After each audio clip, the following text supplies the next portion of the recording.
Hello, ladies and gentlemen, and welcome to the 399th episode of the GeekVerse podcast. Reason we're doing that is because you know what? Black Widow is the big 400, so that's very exciting. We got the 6 year coming up next month as well, so lots of good stuff. But I am the Marshawn Rowe #1 fanboy, Travis Snell, and I'm joined by I am the Cosmic Force Taylor Field. the Cosmic Force. I believe what is they're saying too? The High Republic. I believe the Force is high. I don't know. They say some stuff going on, We're but all the Republic. we're all the Republic, the Force is all of us, whatever. They got lots of stuff going on. But ladies and gentlemen, as always, this is a spoilers review. It'll work the same way as we do with books and or movies and TV shows. We've only done 3 now. I guess you've done the Throne ones, but you mean together did Master Apprentice. We did High Republic, Light of the Jedi, and then what was I can't remember the Claudia Gray one. Wasn't it like Dark Rising? I got it right here in this little graph here. Into the Dark. That's what Into it was. the Dark. Yeah, very memorable. So anyways, yes, anyway, so we are going to review that. But Taylor, where can they find us on the interwebs? Ladies and gentlemen, you can find us with our internet connection. GeekVerse.ca is our home base. GeekVerseCast our Twitter, and GeekVerse is our Facebook. And not only on our social media channels, but you can find exclusive ad-free early content on Patreon. Right now, you can get a bunch of stuff, exclusive commentary tracks, After Nines, the full editions, everything like that. If you join Patreon as well, you can go in on After Nine. We haven't announced the date yet, but it's going to be in the next few weeks here. So that's going to be fun. We haven't done that since the charity stream, which was lots of fun. So I'm really excited to catch up with everybody here. Everyone's thoughts on Loki and Black Widow. So going to be a good time. Carl, if you're listening to this, it'll be a morning one, so good for you. But yeah, you get lots of perks up there right now. You get the superhero draft 2 weeks early.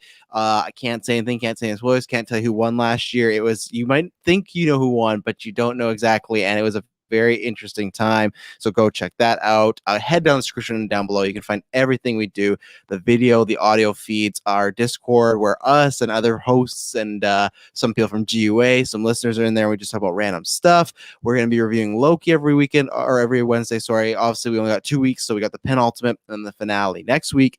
And then this Thursday/Friday, we'll be going live, but lots of, you Eastern people will be asleep, but we'll be reviewing Black Widow. It's going to be very exciting. Our first MCU movie, Taylor, in over 2 years. It's crazy to think about it, but we're back, so that's a good thing. So yeah, and then like I said, the podcast network, 7 days a week, 9 shows, tons of stuff popping off there, lots of content. A big thank you to everyone that support us. Check out Star Wars Alliance if you're a fan. This showcase gonna be covering this book and Bad Batch and everything. I haven't asked you, how is Bad Batch so far? I'm kind of just waiting till like I saw one little YouTube thumbnail and I was like, maybe I should start watching just to get non-spoiler. But I feel like the thing that was revealed is very controversial. Like I feel like some people are digging and some people aren't. Revealed? So, well, I'm not gonna reveal it here. I just feel like there's something with Omega. There's something with Omega that was again, I feel like more and more my prediction of Omega is becoming the reality, because there's little bits of evidence, but like I will be doing a Bad Batch like review after the whole series is finished, and all I'm gonna say now is that like it's a show I never would have thought I needed. Like it's just, oh my god, he's gone. Oh, come on, Travis, come back to me. He's out.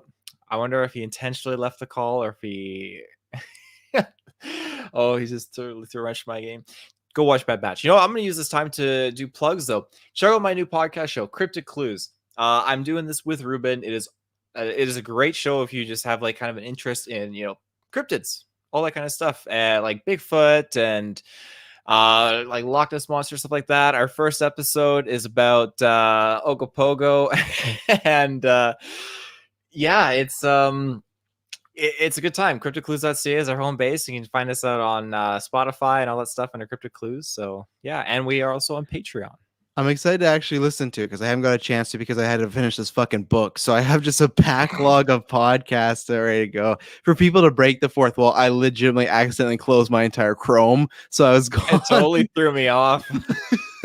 Did you mention that, or were you professionally kept talking on the cast? No, I mentioned it threw me off. Yeah. No. Oh damn. I will say though, again, like, because I didn't continue about Bad Batch, but the Bad Batch, like, again, it's a show I didn't think I needed, but like I think I knew you where would it need is it. now, you're really going to enjoy it. Oh, Like, get off! As I have some no, stuff I'm to think serious, about with the especially book. No, with Wrecker, what they did with Wrecker, it's like a complete 180 with what they were doing. And I just feel like he had a crazy development story in one episode, and then since then he's just really been like toned down and not as flamboyant as he was in the Clone Wars.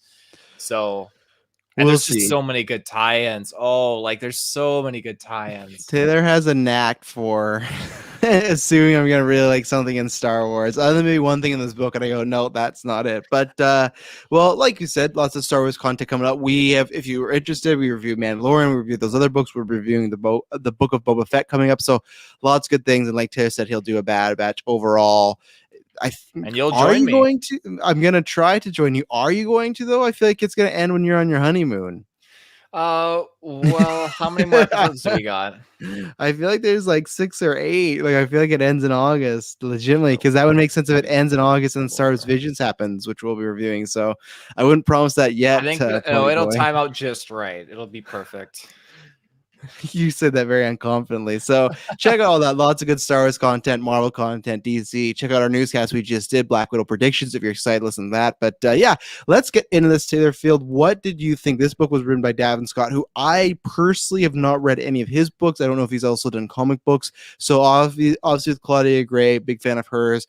I can't remember the person who wrote The Light of the Jedi, but I think I'd read like a comic or something. I'll look into it as far as like, okay, I know his background, like his pedigree, everything like that. So I don't know Davin Scott, but what are your thoughts? This is the second adult book. This and the young adult book are following a similar trajectory, but again, something you said, oh yeah, they really tie together. Yeah, okay, Taylor, we'll talk about when we get into spoilers. But I feel as right now, you can just read the adult books by themselves. But what did you feel about this one, the second adult book, the third in the kind of novel series for High Republic here? So, looking at other stuff Kevin Scott has done, he did Star Wars Dooku Jedi Lost. That was that audiobook about Dooku and Ventress. Right, I still got to listen to that. Did he say his name's Kevin Scott? Cavan, so Cavan. Okay, I'm just gonna say Kevin Scott, like I said Kevin before. Scott. I don't know what you're saying, but Cavan Scott. he's not. I'm sure he's not a Star Wars character. Kevin, Just Kevin. Kevin, but either way, Mr. Scott. He's done a few other interesting projects, but yeah, I think Jedi Lost, I think, is definitely a very popular one. Okay. Star Wars fans, but yeah, what I thought about this novel, it felt really good to just kind of be back in this world again with these familiar characters that I really liked from the first book, and to have interesting components from Into the Dark. I think again what it's called, Into the Dark. I can't even remember the name of that book already. Particularly the Drain. I'm not going to say, we're not doing non-spoilers first, right? I can't get into spoilers. Non-spoilers. Right? Yeah. So go read those other books if you haven't. Well, read I feel like you yet, could still spoil some stuff from the other books because those are books that have been out like over 6 months now. I feel like if you're listening to this, I'll say this. I think you look at books like Master and Apprentice, stuff like Lost Stars, maybe your Thrawn books. I don't think you can read these books by themselves, and that might be a negative for them. But I don't think you could just pick this up and enjoy it as much as you might be able to enjoy it. But I feel like it's kind of like if you're dropping down at like Iron Man 3, and it's like, okay, I can get the sense of what's going on and like these characters, but there's a lot of relationships, particularly that if you didn't read the first, like Avar Chris is. She's in this book in just flashback form, right? Like it's a minor spoiler, but just like still like she has a few pages where she is like the cover of the first book, right? So it's like you'd have no sense of who her character was, Elzar's relationship to her. So I don't think you can just plop down and read these. So I think you're fine to spoil the other books for the most part, in my opinion. Okay. Well, yeah, I mean it's there are many factors from the other books that they brought back into this one, which I thought was great. I feel like both books definitely, one has a lot more weight in this book than the other one, but the other one definitely it lays down the groundwork of why we didn't get certain characters from the first book in this book sequel, because they're focused with a lot of things that was introduced from Into the Dark, which I think is great. Again, it just shows the interconnectedness of everything. And again, I have questions. Like I feel like the ending of this book, and I was talking to Fanboy Clay about this, is just like the ending is like boom, that's it. I'm not a fan of how it was executed. I think it was so like expedited, but I have a lot of notes that I wrote down, things I liked and everything, but I just think in general the rest of the book was awesome, and I think that aside from just how it ended, yeah. Yeah, see, I'll bounce back. I like the ending of the book. We'll get into it in spoilers, but I like that it is.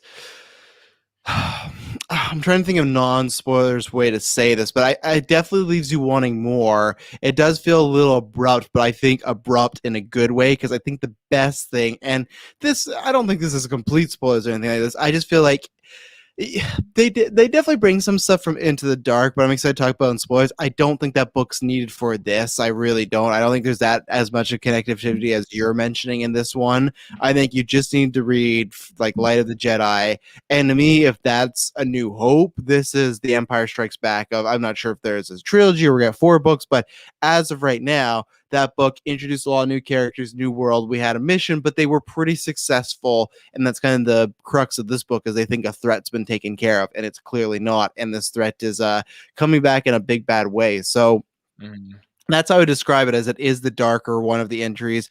I like all the main characters we have here. As far as Bell, like you, I'm a big fan of him. I think it's great to be following this apprentice. He's probably my favorite apprentice out of them all. I know we have that other guy in Light of the or Dark of the Jedi. What's his name here? I have the graph here. It's Reef Silas. I think he's he's a Padawan. So I liked Reef enough, but so here's my thing as far as this book goes. I feel like I'm still waiting for, which sounds bad, but like the perfect High Republic book, where each book is on a path to being really great, but then I always have one problem. Light of the Jedi was a bit different, because the beginning of that, you and I both had problems. So that was like start off to a wrong foot, and then it got better. Where Claudia's book, I really liked, but like I said to you, I don't remember anything. I remember a little bit from it. I read some stuff, but like when I started this book, I was like, I don't remember Into Dark, and that sucks because she's like my favorite Star Wars writer currently. But it just didn't feel like it had much carryover. It just didn't feel like it had big impact. It might down the line, and they do say some things about that book, but again, I don't think that book plays a big role in this.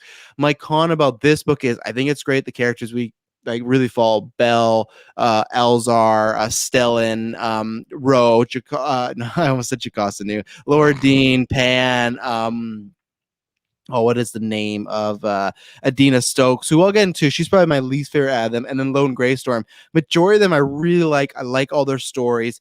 I think the problem is, and you and I talk about this off cast, is they sometimes just introduce one too many characters. Like I appreciate when we meet side characters, but sometimes when they have a whole chapter dedicated to them and there's not much more with that character, go, was this needed? Were these, was this 20, when I'm listening to audiobooks, was this 15 minutes needed? And it might give you a little detail, but it's like, we maybe could have just learned this in another chapter. And I feel that's my only negative to this book, is sometimes there's too many characters and there's too many just kind of like side things going on. I think you could easily, so I'm talking about this from the audio perspective. This was 18 hours, I think, this book, right? 15. I think was it 15? Okay, I gave it an extra 3 hours. But like, I think there's a solid hour of stuff you could cut, maybe more, but I'm just going to go the hour, where I feel like if they streamline, I'm not talking about the character stuff, I'm just saying just some of these side characters, if they streamlined a lot more.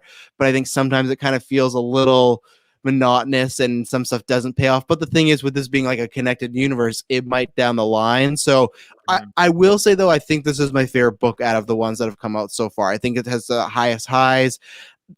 There's aspects of the Light of the Jedi that I do like more, but I just didn't, obviously that beginning I had a really rough time with. I did not think it was that well done. So yeah, I really enjoyed it. Like I said, I definitely feel it's a darker one. I'm very excited. I did like the ending, because I talked about spoilers. I'm very excited to see what we go into next. And I'm much like you, where I know we're getting Acolyte, but even then, like I've said this before with Disney, I don't know why they don't just adapt some of these books, even if they're just animated shows or movies. Like, I would love it if we got these exact same books, pretty much these exact same books, but just like an animated show of this. It's just like, I'd love to see Belle, and like I'm enjoying the books, but I just feel like, again, when I talk about Acolyte, that's when they're saying it's like near the end of High Republic. It's like, I don't really that could be interesting, but I also want to see High Republic. I know people talk about maybe games and stuff, but I really hope we get an animated show announced within the next 5 years here, because I do like these characters. I know it's some controversial stuff with some Star Wars fans don't like it, or there's the woke arguments and stuff like that.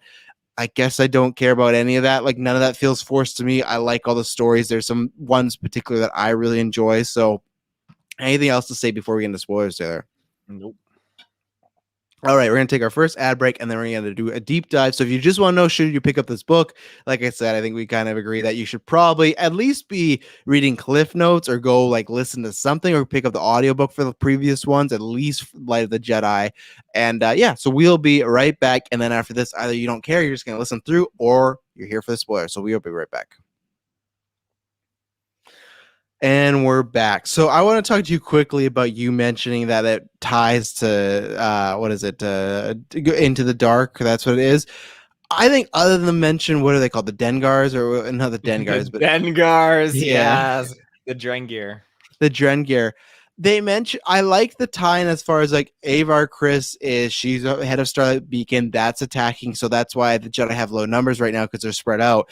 But they mention that like the Drengir like twice in this book, and one is like that mini plot point, which is good. Okay, the Jedi's are already doing that, but really it has nothing to do with this book. I don't think No, so. not anymore. They changed it because now they said that some people, I'm not sure who it was, but they spotted Nihil using Drengar spores, like planting them, right? So that Yeah, could lead to that's something. true. But that's like so that's my whole thing. So like Into the Dark was just a whole origin story on the Drengar, just so it's like then the Nihil can use them as a weapon. Like I don't know if that warranted a whole book then, you know. And I think that was my time when we read it. It was like I liked it, but it just didn't feel like it had the stakes of Light of the Jedi or Rising Storm. So maybe it will in retrospect, but I still feel like it did. You don't have to read that book. You can literally read the No, you synopsis. probably could get away without reading it. It all depends now. Like, oh, I want to know what the Drengar are. Like, what is this like Yeah, ravaging plant-based creature that's just destroying planets, right? And what is that? The Nihil's using it as like their new super weapon. Like, what's going on? yeah. And what is this? Oh, I was just looking at it. So, anyways, yeah. So, yeah, that is, I imagine, because the next book is called Out of the Shadows. That's another young adult book. So, I imagine that's going to be more the Drengar thing, because that seems to be the trajectory we're on, right? They've pitched this as like a universe, aka MCU. The adult books seem like they're going to deal with the Nihil, and then the young adult books seem like they're going to deal with the Dengar. Fuck the the Dengar. They're gonna deal with the fucking plant, and then eventually, I don't know if it's gonna lead up to one big book or one big event, but I feel like it will. Eventually, you'll meet these like some of these characters will meet, and that'll be cathartic, like Avengers or Infinity War. But I just don't think you need to read that. I don't think there's anything in there other than it's a good book. I still recommend it in that sense, but I still have it a little bit lower and everything. You didn't say, where do you rank this book as far as the three we've gotten so far, as far as the High Republic era? I feel like I really liked Into the Dark a lot, actually. I can't remember what I ranked it, but This is a tough one for Taylor. It is tough. There was a lot of things in this book that I just really, really, really liked. And again, like I'm gonna trust my gut because I feel like I ranked Into the Dark higher than Light of the Republic I think or so, Light of the yeah. Jedi. So I would probably say I would do in the Rising Storm, Into the Dark, and then Light of the Jedi. Yeah, I have. It's tough because I think, like I said in that review, I have Light of the Jedi second just because the highs are really big, and I love Marshawn Rowe, but then Into the Dark is not as important. So to me, not as important. It just didn't stick with me. But I wanted to stick with because I was talking about like Light of the Jedi compared to this. So Marshawn Rowe's back. Love Marshawn Rowe. He's a great character. He's, like I said, he's the little finger of this Star Wars universe. And that's where I do prefer the first book as far as we definitely got to spend a lot more. It's tough when a character becomes like the leader of a group because there's like that scent that's always great, right? Like the first book, he's with the three runners and then he's on the side as like their partner, right? They split it four ways, but now he's the leader of the Tempest, the Nihil, all this stuff. And I think near the end we definitely get to see a bit more of him. It's tough because like at the very beginning we have like where he meets like we meet that cousin of his and we get some backstory there, and then at the end he's like having those visions about his father. And he's talking to like a fake version of his father, but in the middle he's just kind of like a quiet, I won't say badass, but sneaky, no good trickster as far as he. Because his things aren't badass. It's just that he's just always prepared, which is good. He always has it ace up his sleeve. That's why I even like when I Greystorm didn't eventually. feel that this book though. I honestly felt like they were gonna kill him off in this book, and I was getting afraid that they were gonna do it. Like I felt like he was losing control of things, and things were not going his way, especially when it seemed like there were moments he was getting super aggravated and agitated because things weren't going the way he wanted them to. He's definitely losing it a bit, because when Pan, like the Tempest runners, you got Lordine Pan, and I can't remember what's the newer guy's name. It's like Zarka or something like that. He's just a replacement of our poor boy who last time got all drunk and did all those big dealings, everything. Cost of, rest in peace, Cost of. But so when Pan calls him out in front of all the runners, saying that, like, we know, and that I thought was a big reveal. Like, he's definitely on the ropes in this one, because the big reveal of the last book was he's the Eye. He has these paths that can get like spaceships and whatnot anywhere they want, and he can just hyperspace there, right? Hyper jump. And the thing is, Pan has some information where it's leading to what's her first name? I know she's in Senteca. I can't remember the older lady, but she was connected to the guy in Force Awakens. But anyways, there is someone else that sees the path, and Marshall Roche has been keeping this woman hostage for decades. Her whole family, his whole family has. So Pan finds this out, and he's like, okay, I'm going to call him out in front of the whole group. And Marshall Rowe, like, accidentally in anger admits to it, because he's like, well, she won't give you the pass. But like, that's the thing where I do think he has like a plan B. Either he's just really smart on his feet, or he has a plan B for everything. Because the second that happened, he turned that negative into a positive, where he got all the runners really hyped up, as far as like, he took their attention off of him lying to all of them. And he just said, we got to kill Chancellor, so we got to take over. A few other like examples I have is like, yeah, when Greystorm, he kicks his ass big time. And that's the thing I like about Rowe, is like, he's lethal, but he's not a fighter. So Greystorm kicked his ass, but the thing is, right when Greystorm thought he had him, he had his hands up, everything like that. He had those little needles and everything that pop out, and he got him there. We'll talk about that. And when Pan was gonna attack him, he like put that chip in his helmet that like shocked him.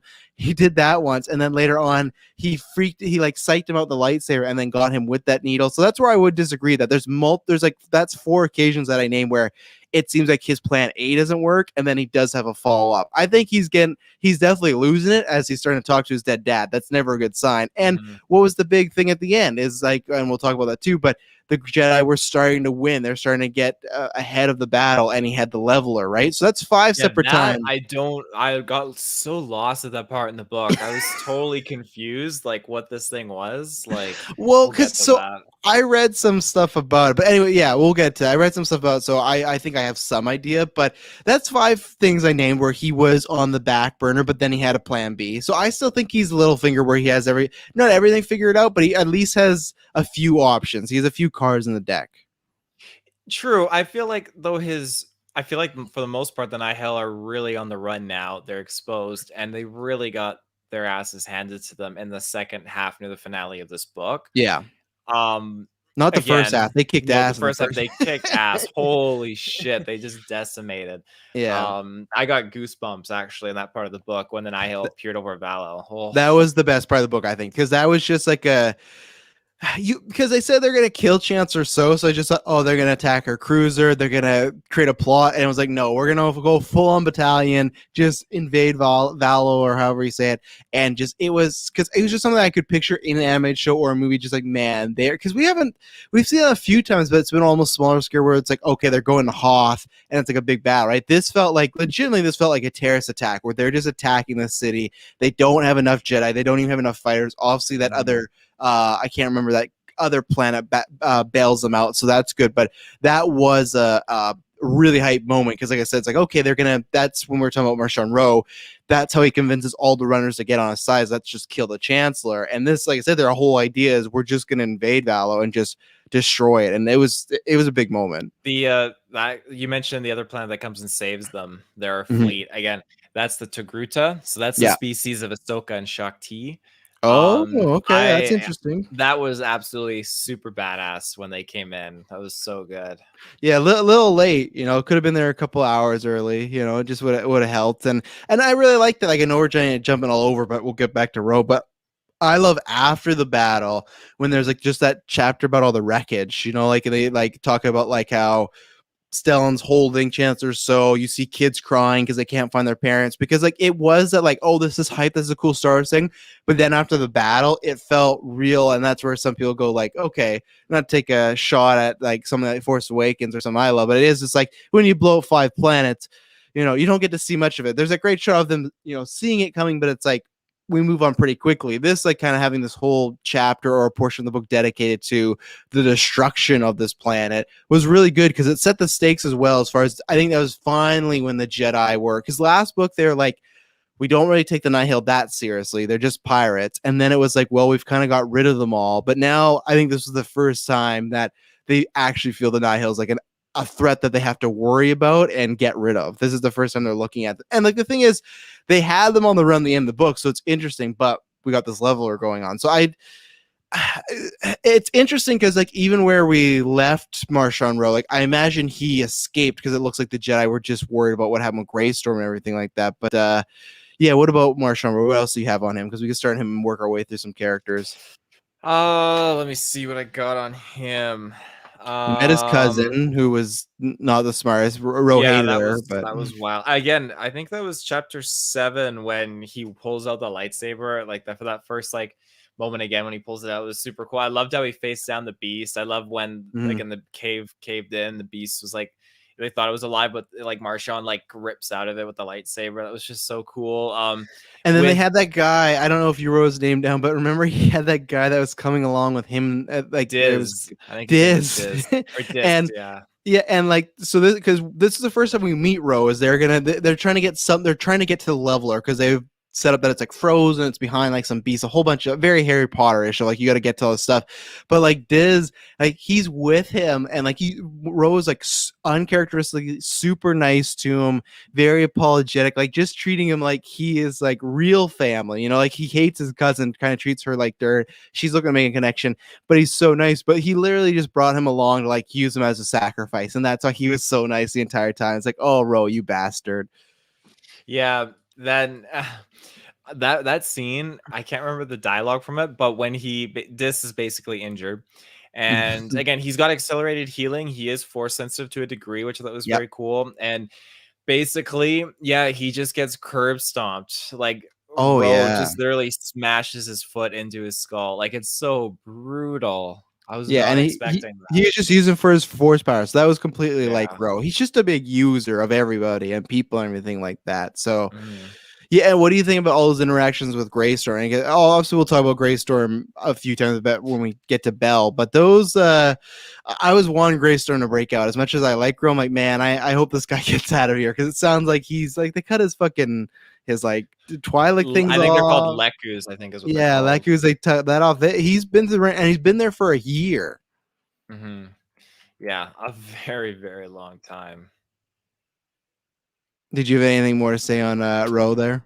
Aside from no, I don't think so. Aside from what he did, his curb stomp and all that stuff. Again, his dynamic with Loden actually was really, really interesting and really crazy.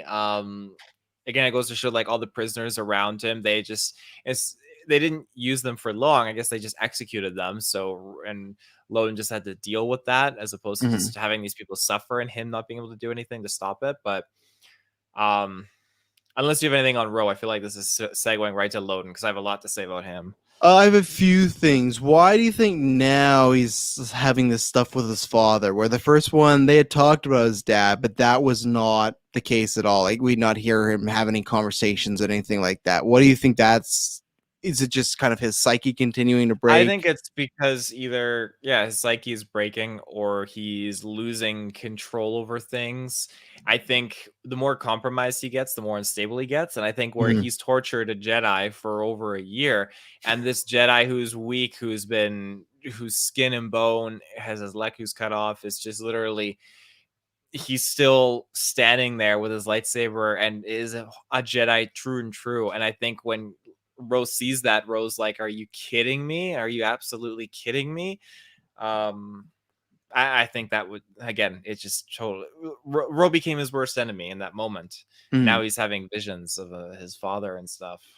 Yeah, like I said, I still really like what they do with Ro. I do think in the first book he was a lot more focused on, because it was like his origin story almost, right? He has to be the big bad. So I think he has probably some more interesting stuff when he starts meeting some of the other Jedi that we get to, like if he has a conversation with Bell and stuff like that, because he had some stuff with Loden, but like it wasn't too much because even Loden points for like other than a few times at the beginning when they kidnapped him, Ro would kind of keep his distance away from him. I don't know whether that was just out of fear or he just didn't care about him at that point. He's busier things, but so I think he was very like he was in control of not like you said. There's situations always changing, but he still feels like he's the chess master right now. And then now it looks like even when things go to shit, which we'll talk about, he has something like this leveler, which obviously is a big bad weapon. He got the once over on Pan multiple times. Pan and Laura Dean kind of went out for business for themselves after he said, hey, don't do this. It wouldn't be a smart idea. They did it. It completely blew up in their face. Laura Dean left Pan to die, and Pan is somewhere. He uses escape pod, so I'm sure we haven't seen the last of Pan, but I still think he was in quite control in this. He definitely took a few dings as far as losing load and you losing you having to use the leveler. I don't know if he wanted to use that now, but he's still very interesting, and I like that he is the big bad still sticking around. I'm sure we'll talk about more when we get to Laura Dean and Pan and whatnot, but yeah, what do we got? What do you want to talk about Loden? With Loden, yeah, I just like I tidbit around already. He's gone through so much crap, and I'm so bummed out that he is literally gone now at this point. I just with what he executed and how he just came back as like a Jedi true and true, and he was just pulling the force off of the Jedi around him, especially Bell, and just he rose. And even though he was so out of it and exhausted, he is just like peak Jedi.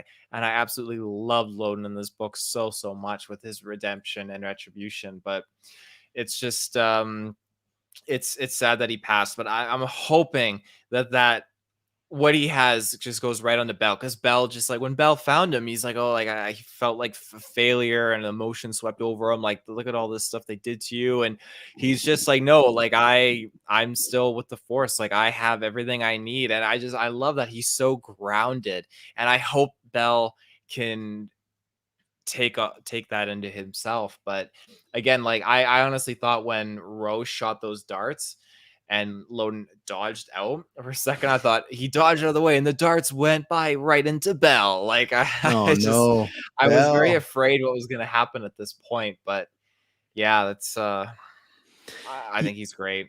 Yeah, they did a good job of going back and forth what his fate was, because yeah, there's that great moment where he like walks in the rain and he's feeling it for his first time. It's like blinding his eyes, and then Ro's there, and Ro like puts his hand up like he's gonna give up, and then he like lowers them. He ejects like these needles, and he's like swinging at Greystorm. And I like that they set up that like in real, like if he was at full capacity, he could easily disband Ro. And that's the thing, like Ro's not that much of a physical threat, but because he's so damaged and so tortured, Ro kind of has the upper hand on him. And I love that he's having to he can dangle his way and he dodges backwards, but it's off a platform. And I thought that was it for him again. I thought what was going to happen is he was going to go right by Bell, and Bell was going to see him die. But I thought what was great is, again, we'll talk about probably Bell next to kind of combine them, but that moment when he sees Loden falling and he's like, oh, he's not controlling his fall. He's just going rapidly. When he runs over, he just says like, I will catch him. And especially too, like, one, he's been like a pretty unconfident Padawan, whether even the first book with Greystorm, it's like they had a very like tough love sort of relationship. Obviously, once he was gone, potentially dead, he missed them a lot, but he still taught him a lot of things. And we talked about it in the first book. At the end of the book, like Greystorm was finally like, you're ready to become a knight soon, all this stuff. And then, he died / disappeared. But the fact that too, if you look at the last book, they have that whole back and forth about him jumping off that cliff, right? And like Bell jumping off that cliff and like catching himself. So it was like kind of a fun, like full circle moment that the first time he sees Loden back, he's like falling and he has to catch him. And usually Bell, especially the first book, was so up with this, I'm gonna catch him, know what's gonna happen, catches him, he's still deflecting lightsaber bolts until Eldar saves him. So the good thing is, like, it seems like he might need some pressure, but he can do these things. Greystorm, so like I know you're disappointed, but I think it was kind of the perfect ending, because I did the whole book. I was like, man, I cannot wait for him and Bell to get back together. I think they did a good job of that, because Bell's whole story is pretty much PTSD. He's suffering. He can't get over this loss. He doesn't actually fully believe he's dead, obviously for good reason.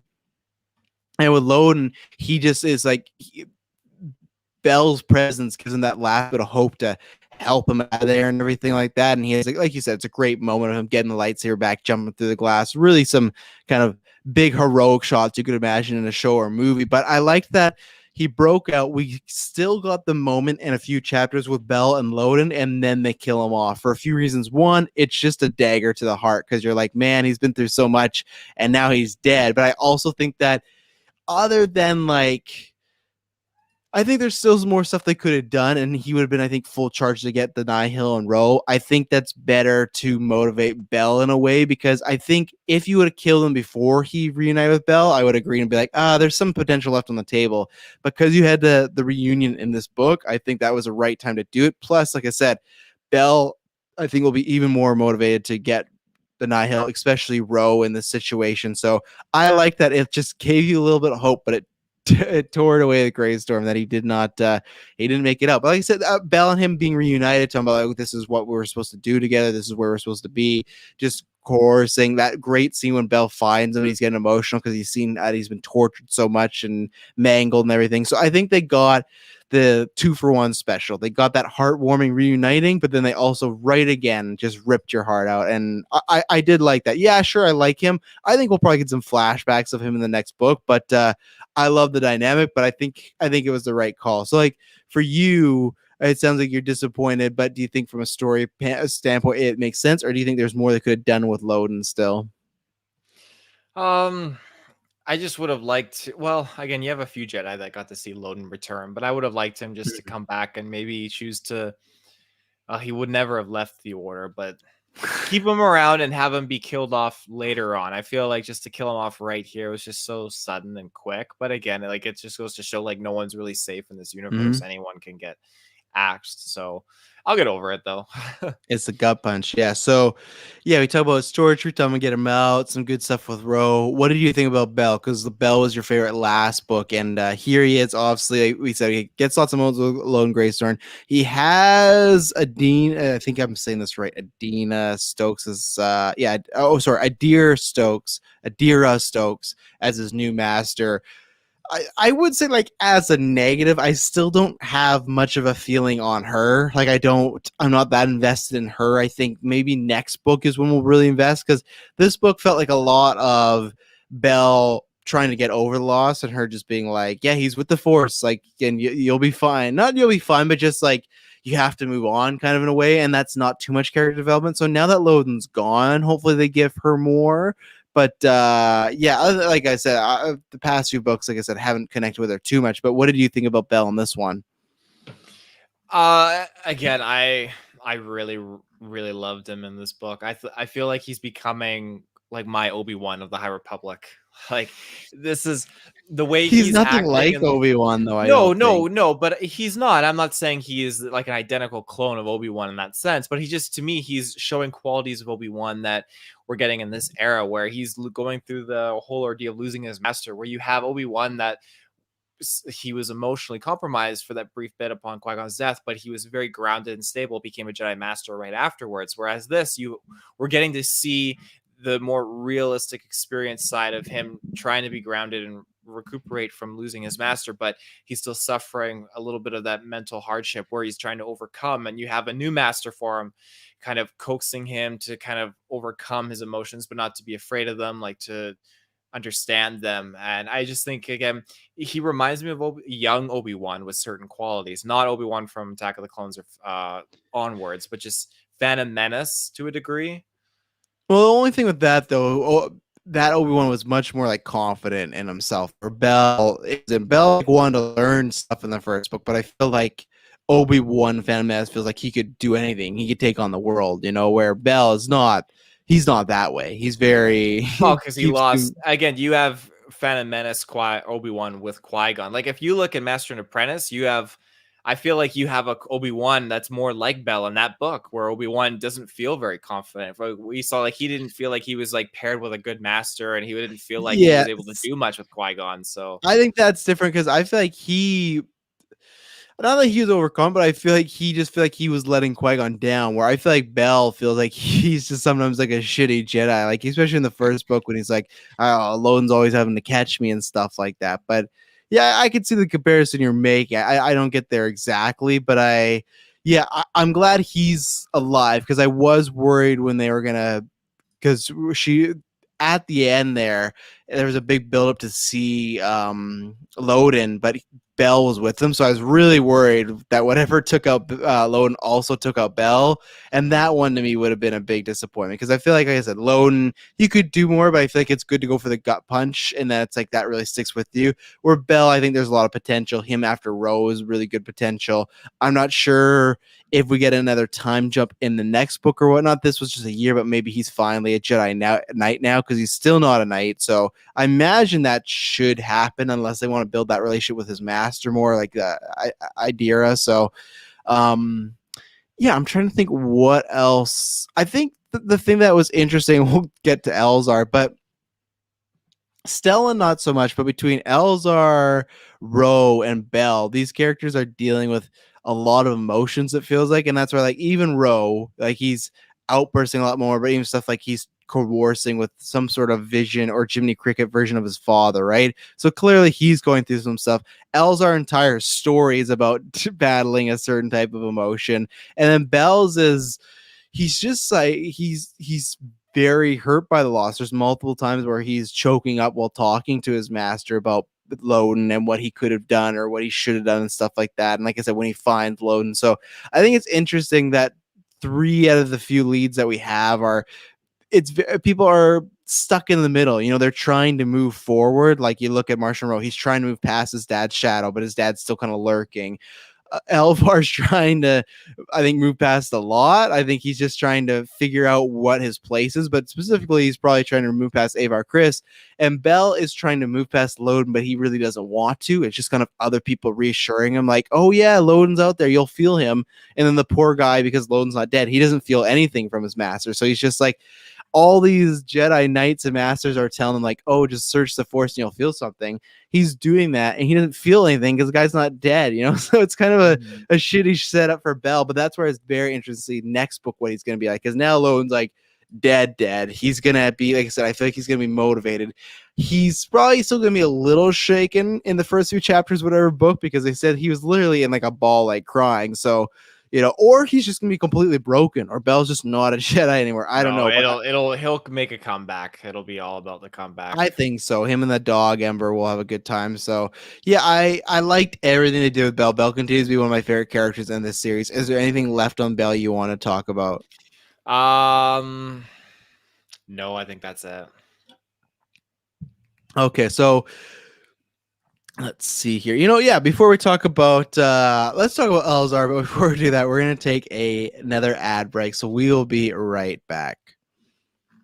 So I lied. We're going to talk about Stellan, but the reason we're going to talk about Stellan is so we're going to lead into him. So there's this moment where Elzar has been deemed, I don't remember his actual rank, but on Valo, he's supposed to be like some sort of like marshal or something there, right? Like he's just kind of, it sounds like he's just protecting Chancellor, other things, just that plan. Like if there's trouble, you're supposed to take care of it, right? And how the big inciting incident is, if we haven't explained this, as far as the big terrorist attack is, Chancellor which I actually like the politics stuff in this, where she wants to invest money and funds into a ship. It was called the Infiltrator, right? I think it was like a space science ship, right? Yeah, and it was like to look at the unknown regions, like everywhere they didn't know and didn't have much information. The ship was going to go out there and find that, where some guy, and one guy, I think it was maybe the Borat. There was one guy that sounded exactly like Borat, and it was crazy. But there's like the not evil, but the more, no, I'd say antagonistic council member. I think I might have his name written down. But anyways, he's all in for, like, we're going to have every planet, whatnot, just have defense and armies, whatnot, for Nihil, for attacks and stuff like that.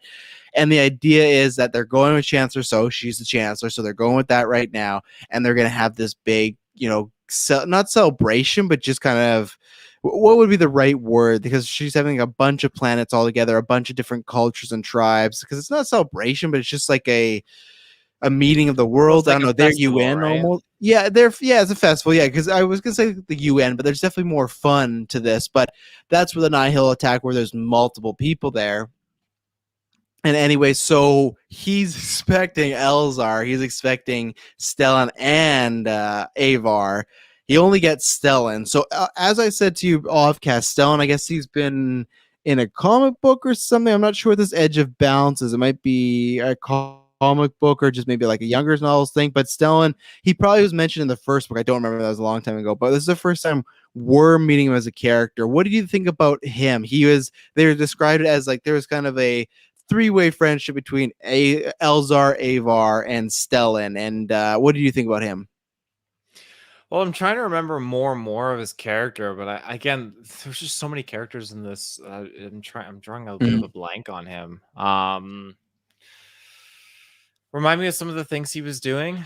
Well, him and Elzar kind of had like an antagonistic relationship at first. It seems like they have like a very big brother, little brother. Hey, he's gonna, I don't remember that. I remember Elzar and Ty's relationship and dynamic, but I don't remember because Stellan. how Stellan gets introduced is he's expecting Avar to get off the ship, and when it's Right, and not, he arrives right. yeah, and it's Okay. just Stellan, and he's kind of like, oh, you couldn't have given me a heads up. Like I with Stellan, I think he was very bland for majority of the book. The third act is kind of where he shines, where he has that moment. He's the one on the news that they capture. He's holding Chancellor So's body, and he's like really upset about it. And people are like, well, this might be a sign of weakness for the Jedi, because it's like, look, like he looks emotionally disheveled, and he has, so it's like, do we feel like he's really winning? And he kind of leads the attack on the Nihil, like ships and center, whatnot. At the end of the book, he's with them. He's the one that approaches Grey Storm and like touches his cheek, and he's the one as well too that we'll get into. But when Elzar confides in him about Darkseid and others, he's kind of talking him and saying, well, the best thing is like you've controlled it. And the thing is, you're talking to us and everything like that. And that's where they actually got like friendly, because he's like, he grabs him by the arm. He's very confronting. So they kind of have like this big brother relationship. I don't blame you for not full, because I know you finished a few days earlier than me, so it's less fresh in your mind. I feel like they didn't flesh him out that much, other than he was not an annoyance to Elzar, but like I said, just like a brother that they kind of bicker here and there. But I think that he's going to be interesting going forward, because we saw a bit more personality. And I think what will be interesting is they described, like I said, them as like a pair, him, Chris, and Elzar. It's gonna be interesting when they all get back together, as far as like some reminiscing, perhaps. He was in the, I'm just gonna call it the archives, when the Nihil were looting. He was the one who was basically like giving them a history lesson on the artifacts, correct? Yeah, and he's the one that got. I did like that. Yeah, and he's the one that had that really, really good fight scene with Laura Dean. He like when I thought Stellan was done, because at one point she like knocks him down, and then he like she like knocks his chin, and he says he's really dizzy. But the thing is, Laura Dean saw Chancellor So's ship, so she left him. But yeah, they had this really good fight scene, and I just like that he kind of feels like Qui-Gon Jinn when you first, not so much Qui-Gon Jinn almost, because Qui-Gon Jinn wasn't really he was kind of an asshole at times, but he feels like right when you meet him before he gets to Tatooine, when Qui-Gon Jinn gets to Tatooine, you start to learn more his like ideology and how he looks upon things. But in the first Phantom Menace, that first act, he's very serious, he's very to the point, and that was Stellan. And I liked that he kind of seemed to loosen up the longer he was around our other characters. So I think that gives him potential. He has a crossblade sword, so that's always good as a Kylo Ren fanboy. I like seeing him blue, so that's kind of fun. Like I said, I like that fight scene he had. Like I said, I thought there was one other thing I was going to shut up. I really like the conversation he had with Elzar, but yeah, he's still alive. We'll see what he's going to do next book and everything like that. And yeah, I think I was worried that he was going to get killed off right when I was starting to like him. I didn't like that. So what did you think about Elzar in this book? He goes through quite a journey, as far as, like he said, he's like some sort of lieutenant up there. He's going to monitor over this festival. He's very excited to see Avar Kriss. Avar Kriss does not show up because she's busy with Starlight Beacon, because that's her new job. He kind of strikes up a relationship with a government kind of official, and they have a good time together, which we'll talk about in 28. And then he also pops off and uses the dark side to fight the Nihil at one point. So what do you think? I feel like this is pretty good, because Elzar, I think Yumi talked about that, we like because they kind of insinuated that he's one of the first to do like the Jedi mind trick. Like he was the whole wave your hand and stuff like that. So that was cool. And we got that he had the vision last book. He had some sort of relationship with Avar Kriss, which we got the full details on. But I think last book we were both wanting more from him. We felt like we liked the potential, but he was kind of a little lackluster just because he wasn't in the book that much. So has your opinions changed on him at all, as far as being interested in this character? Well, my opinions changed, and I am interested because he's just I'm getting I again like you related to the Qui-Gon thing, I related to the Obi-Wan thing. I feel like I can relate him to like the Anakin thing, but on a different path where he identified his mistakes and he wanted to fix them, whereas Anakin just didn't talk about it. And No. Or you talk about with Palpatine, wrong person to he talk talked about it about with. of all people to talk about. That's not who he Yeah. talked about with. But yeah, Elzar just it caught me off guard when the next chapter is like, yeah, like he indulged and he had sex, and then he was like talking about how like the Nihil are here and caught him with his pants down, quite literally. I'm like, oh my god, like Did you it's just like all that? Did you like that he was like got drunk and had like a hangover moment? Did you like that setup for the him having sex with this what was her name? Samari, I think it was, right? I I can't think it was remember. Samari, yeah. It's We do this every book. We try we to do, guess the yeah. fucking names. The as far as like the Jedi go, like you're much more on board of them being like, yeah, let's all Oh fuck and yeah. make force babies and stuff. I'm more like along the route of like being celibate, but I like how this kind of I think Elzar's journey on this front really explained it in a way that I can not understand, but like respect and appreciate for the Jedi, where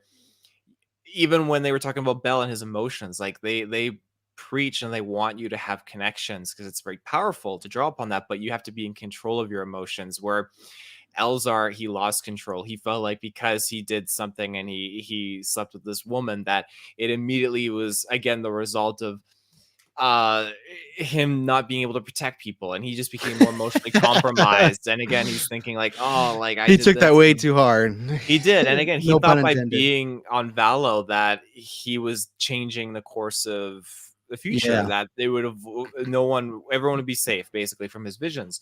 Where I just think he drew too much into his visions and everything. And again, we've seen how that works, where Luke was drawn into his visions in Empire Strikes Back. Yoda warned him about that, and you just be careful with those kinds of things. So he obviously wasn't. He got consumed by it, and yeah, he tapped into the dark side. And like that, when that Sith music kicked into the audiobook, I was Mhm. like, oh, this is bad.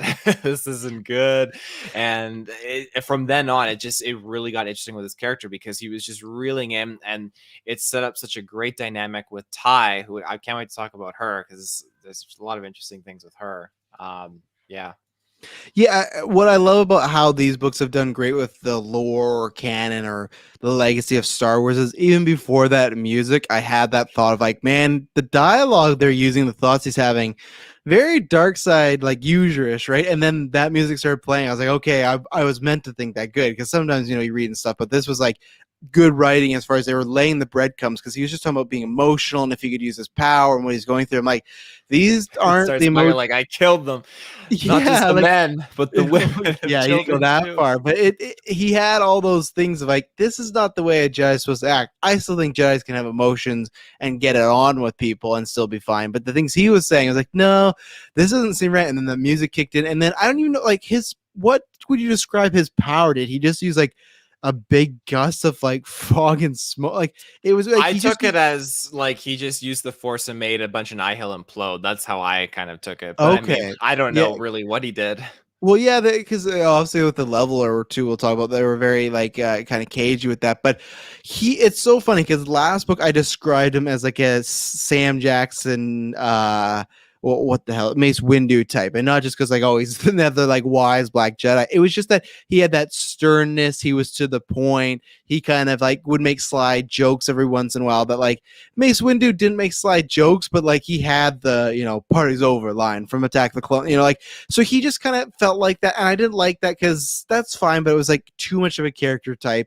But this book, I feel like he's nothing. He's definitely not cool. He's not calm. He's not collected. Like he might appear that way for the first book, bit of the book, but it's almost like he was. And this is what's so interesting, because even if he doesn't become the dark side, I'm intrigued to see where he ends up, because it feels like, and I feel like this is a bad thing, Avar Chris not being there really got him on a bad path. And the thing is, like, it feels much like Anakin, where he was like in the elevator, like, oh, I can't wait to see Padme. It's been so long.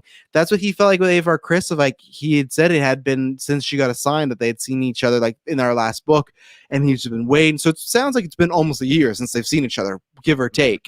And it's like he was waiting. He was really excited. And he's like, oh, they couldn't have even just messaged me. It's like, well, dude, like, they don't need to message you and say she's not coming. Like, you're not her husband. You're not like you're not on a mission with her. She's just so he's very, and that's what's gonna be interesting. Like, he's very protective of her in a way, but is that going to be always protective of her, or does he like have a sense of ownership over her because it was just like, yeah, she doesn't need to tell you she's not coming, and that shouldn't affect you. But the second that happens, it's like he's, to me, strikes up the relationship with Samari as like a way that is just to fill the void. Like, again, no pun intended, but it's just like he feels like he's just lonely.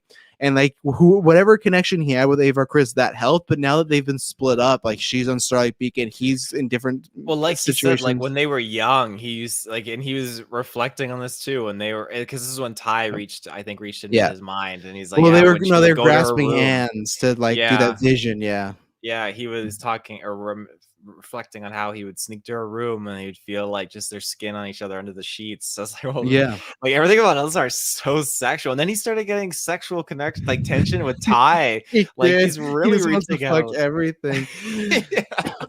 Well, but because the thing is clearly, and that was good because again, I talked about that. I tell you, Emily's admitted that recently. She's like, you got a good track record of these, TV shows and movies, and I think there's a romantic thing going on here because I said that in the first book, even early on to Taylor. I got text somewhere like, oh, there's someone with these two, and yeah, so it's official canon that we got confirmed that they were like lovers when they were Padawans. But the thing was, Avar Chris, when she became a master, she like, no, we're not going to do that anymore. Like, they even say at the beginning of the book, like, we used to, like mess around or have some fun when we were Padawans, but we're not Padawans anymore. She literally says that to him, and he's kind of disappointed by it. And it's interesting to see the trajectory that they're on, that he is going so against the grain in multiple ways. Like, what a Jedi is supposed to be, dark side, possibly multiple lovers, where she seems like she's very shut off. That's why I hope next book that, or if she's in the next book, the young adult book, because it's having to do with the Dendry. I always forget it. What the fuck is it called again? Tree monsters. The Dengars, the Drengir, the Drengir, Dengars, Drengir. But like, I hope that soon, whether it's this next young adult book or the adult book, that we get the same treatment that Elzar get, because I want to see from her perspective how she thinks about Elzar and what everything that went down. Because this book, like I said, we didn't get much of her. We got that little flashback at the beginning, and then it was just mentions of her. We didn't get really any conversations. It was people talking about what she's doing. So I thought that's an interesting choice. So I feel like we're going to get one book with her perspective, and then we're going to get a book with them meeting together. And that's what's going to be interesting of like, is it going to go, like you said, the Anakin route where that conversation is going to go poorly and he's going to dip further into it? Or is she going to, maybe like cross the line? Like, what's she going to do if she finds out that he was maybe hooking up some people? Like, I really like the dynamic of what's going to happen here. And I don't want to, I think it's going to, I don't want to say end. I don't think it'll end bad, but I think almost like what we were talking about with Ty, and we'll get to her because I know you want to. I could see them breaking off. I don't know if even a couple, but I could see him pulling an Ahsoka and leaving the Order. That's kind of the vibe I'm getting. I don't think he's gonna go full dark side because I just feel like that would almost be too Anakin. Like if there's a lover and they like, but I feel like he might end up leaving the Order, doing his own thing because he doesn't feel worthy of it, or he's going against these rules. But and then that all led to I wasn't the biggest fan. I wish he just like had sex with Samari. I didn't think he needed to get drunk, and I didn't like that in the middle of the Nihil battle. It was this very comedic scene of he's waking up and he's like, "Oh, where's my lightsaber and where's my pants?" Like, and he's calling Samari's name. It just felt a little too like sticky for me in the middle of like the Nihil attack, and then he's like, "This is all my fault." It's like, dude, it's not your fault. Like, this would happen no matter what. And I don't know. I wasn't a fan of him also being drunk because I feel like it would have meant more if it's full on his decision to do it, where he's kind of playing it off as like, well, if I wasn't drunk, like I wouldn't have made this mistake for just a moment of pleasure. Like, I don't know. I didn't need him to be drunk, but I really like the dark side stuff. And then after he confided in Stone, I like that it did go away because I think it will come back, but he literally saved, oh man, whose life? Oh, he saves Belle's life. Remember, because Belle, when he was holding Greystorm, he was blocking the bullets. All those Nihil were coming in on him. Then he came with the ship. So I'm very interested to see where Elvar. I think he's going to be a wild card, and I think that's a good thing in this series. You kind of need that because he could become a dark side user. Don't think that's going to happen. He could leave the Order. Maybe he revives himself. maybe him and Elzar, like she succumbs to the feelings. Like they've opened up lots of doors with this character where all the other characters, like Bell, I'm really excited, but I feel like Bell's mission's going to be, okay, fuck the Nihil and fuck Rome, I'm going to get him. Rose is just world domination. Stellan's is kind of like he's just a Jedi right now. So right now, as far as Elvar, I cannot wait to see what they do. And he was my favorite character in this because I just thought, no, like you could have just gave him the romantic storyline, but they gave him so much going on. So anything specifically on Elzar you want to point out right now? Just there were a couple like misleads, like points where he was with like Stellan, and again, like their whole plan that they executed, which he was like, it faked dark side stuff. Like he didn't care about the woman bashing her head on the wall, like didn't care about the woman getting abducted and all that. But like it was their plan from the start, like, which I thought was like, it was great. I really thought he was going off the deep end. And then the next chapter was like, oh, this is all part of the plan. I was like, okay, like I like that. It was such a good, like kind of like left turn. What do I guess this is one thing I forgot to bring up too. That the other thing he has is these visions. He keeps getting these visions. And I really like those in the book. I love that in the first chapter, it was like the prologue that they talk about, like he went into the water and he was like dunking his head and like having these visions. I just want to see the perspective of someone from like watching him, like what the fuck is Elzar doing? Like why is he just like dunking his head in? So that, like he's like baptizing himself. But I love that all these visions are coming at like worst time. Like one came in the middle of battle, which is not what you want. Like these are like debilitating. He literally said his knees buckle and then his nose started to bleed. Like this, having these visions is gonna get him fucking killed. Like he can't. And I'm trying to think like what do you think is setting it off? Because obviously at the end what was his original vision in the first book? In the original vision, it was seeing a bunch of Jedi down, right? So it wasn't what happened.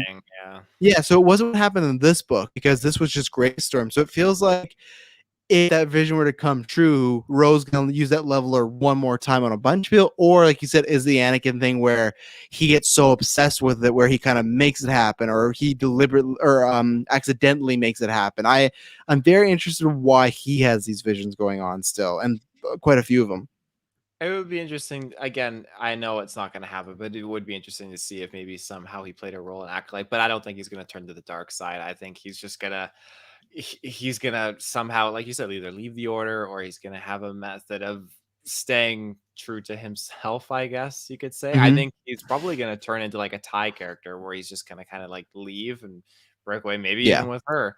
So Oh, 100%. Because we don't know where she stands right now. She's helping the Jedi. So yeah, you go ahead. What did you think about Ty? She was a former Jedi who is now kind of like I don't know, like a hired gun. That's the way I kind of took it, right? That she's just kind of going around the world taking jobs, whatever they may be, just to make ends meet. And we don't know much about her backstory. We don't know why she left the order, but like I said, I am feeling that vibe. Like I'd be down for if Elzar and her left, and I don't even need a romantic one because I feel like they were putting those vibes out there, but they didn't feel like they with Samari and him. It felt like they liked each other. This just felt like they're both sexual characters. So maybe they'll just like be Jedi with benefits. I don't know, because she was kind of flirty with him too. So it was a weird dynamic. I didn't know how to take it, but whatever it is, if they announce like, hey, Elvar and Ty are gonna have a book together in the future of just doing duos, it's like, you know what?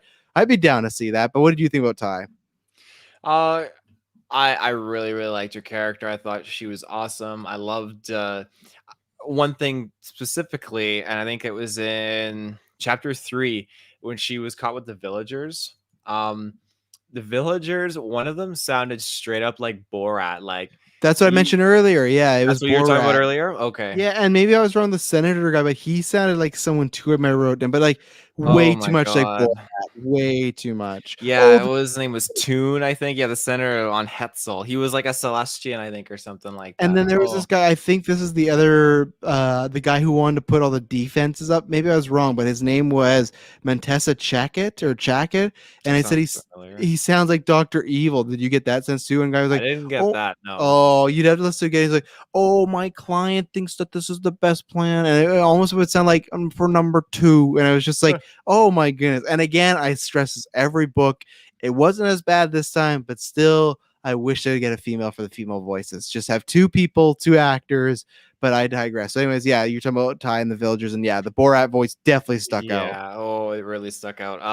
But yeah, her character, like I really liked. I liked how she was just very much like compassion for these animals, these apex predators that shouldn't have been brought here, and she just wanted to not even kill them, but just kind of get them wrangled up back together. And she's definitely got like a lighter side to her. I liked how Yeah. she came back and was there to help Elzar. Sorry, I liked how she had that connection with him, like to go into each other's memories, but she was like, I don't trust you. You walk in front of me where I can see you, kind of like. And I don't blame her because he clearly was unstable. So she Mhm. just proved to be one of my favorite characters, and she wasn't in the other book, so this is her introduction. I believe so. Yeah, I was trying to think, and I don't think so. It made sense because they fight her in the book, and I forgot to mention in the final or in that battle, they because doesn't she help Elzar like calm down one of those like dragon creatures, and that's how he Yeah. rides it. So it's pretty interesting. But yeah, I like that she made that good guy, good girl turn at the end where.